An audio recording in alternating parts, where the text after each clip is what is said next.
We begin tonight with a firm assurance from President Muhammadu Buhari on his administration's commitment to work harder towards securing the country from the onslaught of terrorists and criminals.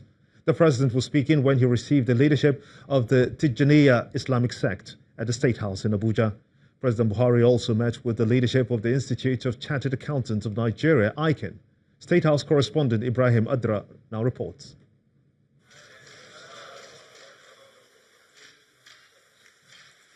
The occasion is an audience with a delegation of the Tijaniya Shura Council, the leadership of an Islamic sect.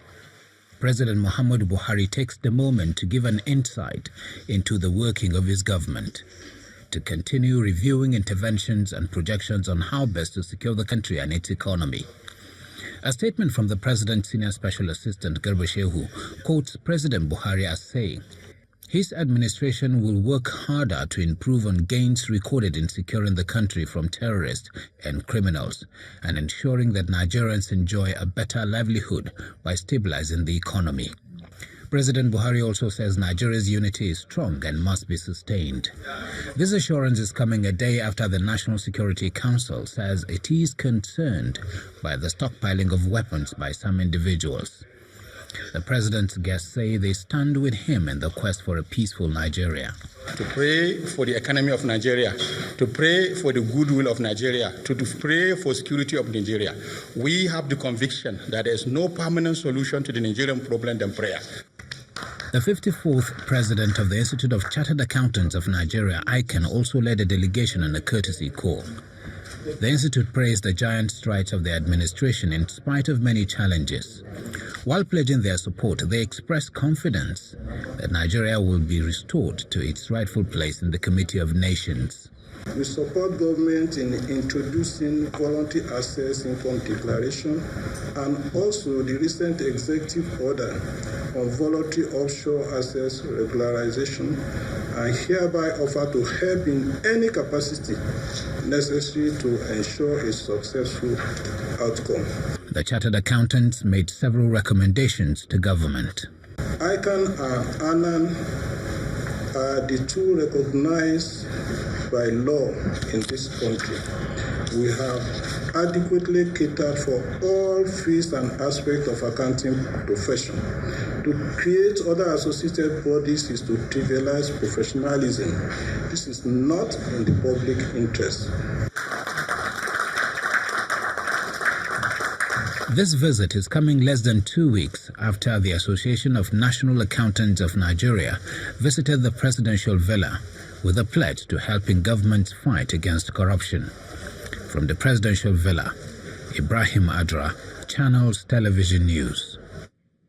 Meanwhile, the federal government has pledged to support the Bayelsa and River State governments in resettling internally displaced persons who have lost their homes and livelihood in the recent flood. This assurance was offered by the Vice President, Professor Yemi Osinbajo, who was in both states for an on-the-spot assessment of the situation. In Ahoda West local government area of River State, where over 71 communities have been submerged, the Vice President promised the displaced persons that long-term solutions will be worked out for them. Our correspondent Gloria Mezrike now reports. The Vice President arrived at the Air Force Base in Enugu, the Bayelsa State capital, received by the governor, among others. The group make their way to the internally displaced persons camp at Ibugene to see firsthand the disaster caused by the floods amidst an excited crowd.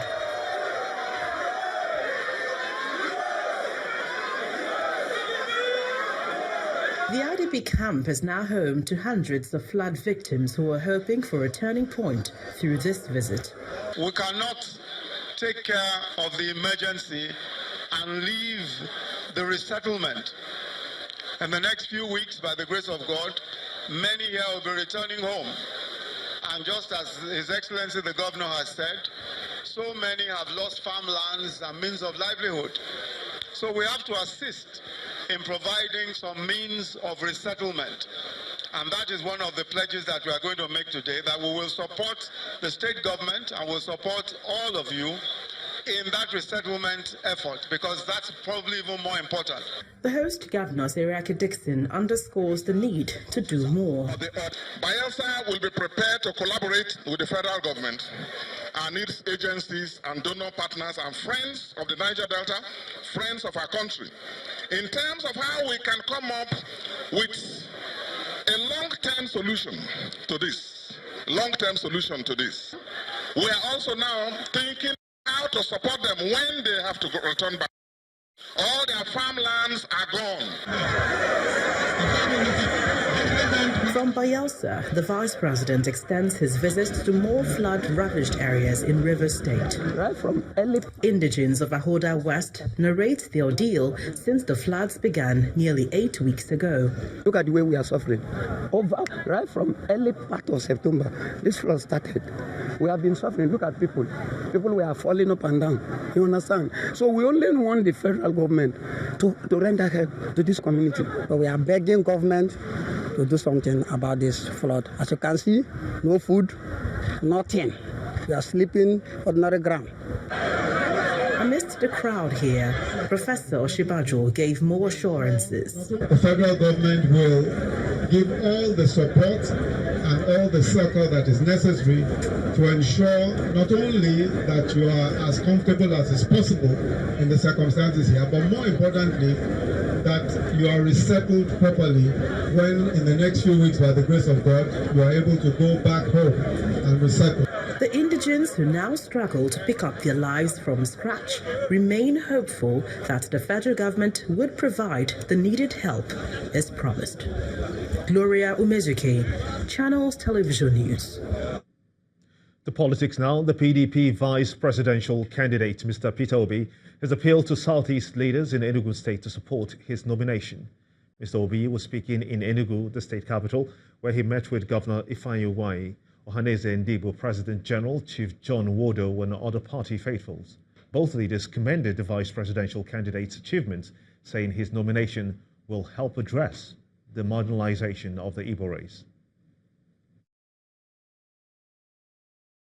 Shortly after the announcement of the former governor of Anambra State, Mr. Peter Obi, as the vice presidential candidate of the People's Democratic Party PDP, the party's leaders in the southeastern region denounced the decision, saying it did not follow due process.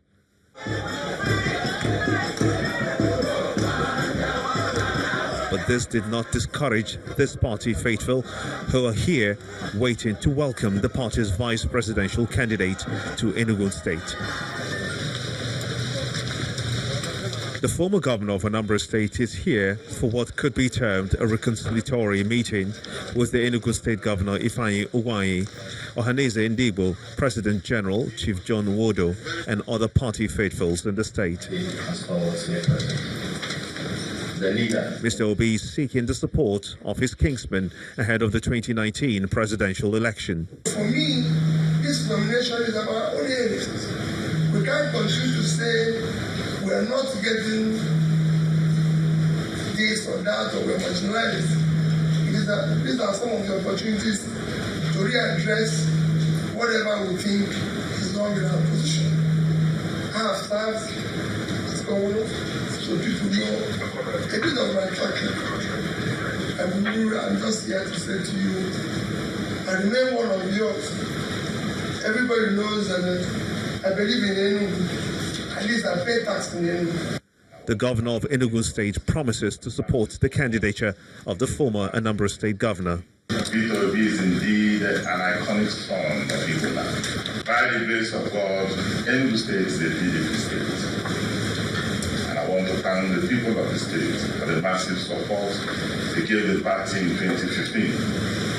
And I'm confident that with their endorsements, the 2019 election will also end with praise.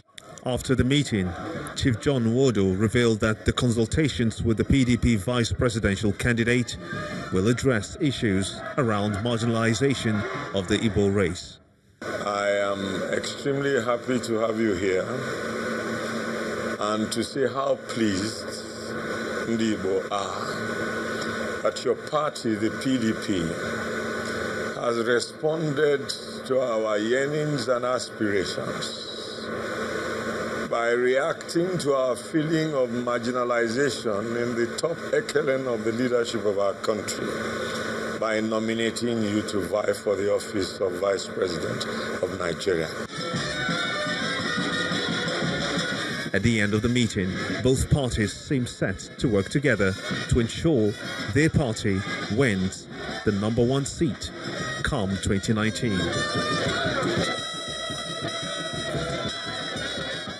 In the meantime, the Independent National Electoral Commission, INEC, has commenced activities in Makurdi, the Benue State capital, to encourage the collection of over 400,000 permanent voter cards yet to be picked up.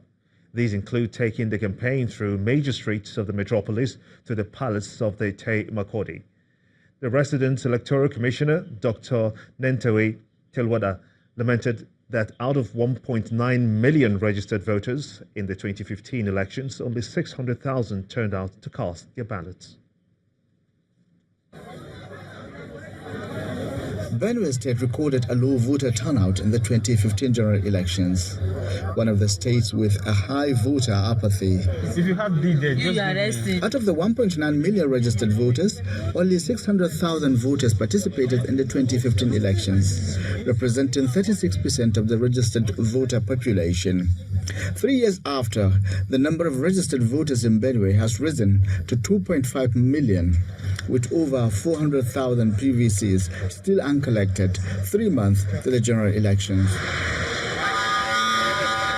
To avoid a repeat of lower voter turnout recorded in 2015, the Independent National Electoral Commission has flagged off a roadshow campaign to create awareness in this regard. The resident electoral commissioner visited the Tei Makurdi to rally the support of his subjects, as Makurdi alone accounts for over 90,000 uncollected PVCs, but the chief also suggests the way out. When it comes to exercising or executing certain responsibilities, it's always difficult to sometimes control. For instance, ad hoc staff, you may not have total control of the activities from where they are coming from. Sometimes they may have some interest in something political parties. Their action may lead to accusing the INEC.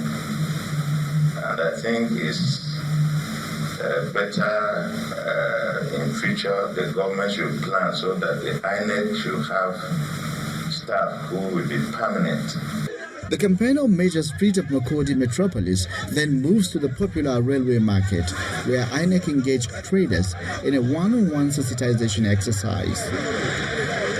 At the Malowayo ward, INEC set up a collection point, displaying the voter register for that ward to make it easy for residents to pick up their PVCs. The REC speaks to Channel Television on efforts to ensure all-inclusive election in 2019. One of the registered voters looks forward to another opportunity to cast his vote. 2.45 million registered voters. By simple implication, we have only about 2 million people who have collected PVCs in Benue State. By implication, if today we're going to election, 400,000, which is about 1/4 of the registered voters, will not vote in 2019. I think by 2019 election, we should have a lot of people to vote. Because of the centralization, a lot of people will come out to correct their theirs. So by 2019, the number of people to vote will be more than compared to last year. With the increased awareness and sensitization efforts by INEC, the onus is on the electorate to help ensure credible elections by participating fully to determine those who represent them in the coming dispensation.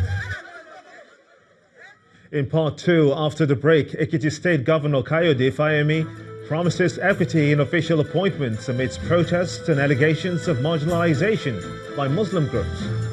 Please stay with us.